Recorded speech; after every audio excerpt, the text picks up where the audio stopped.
Now for our big story, one of the leading voices speaking out against the Supreme Court decision, former presidential candidate Michele Bachmann. Congresswoman, thank you for joining me again. Let me start by asking you, why are you so implacably opposed to universal health care for all? Well, of course, we want health care for everyone, but we want it at the cheapest possible price for the American people and for everyone involved. We want the highest possible quality for the greatest number of people. And part of the problem with Obamacare, Piers, has been that it's absolutely exploded costs.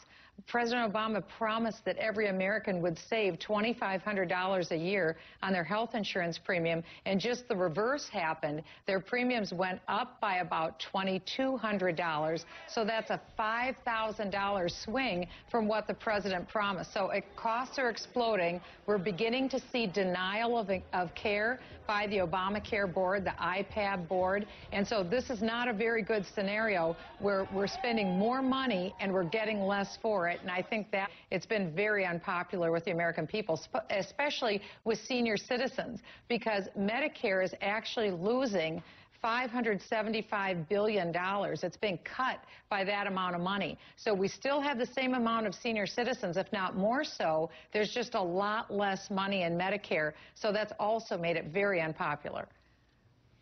If it's so terrible and such a ghastly idea, why was the deciding vote taken by a conservative Chief Justice, John Roberts? Why is he flown against all conservative thinking, if that's what it is?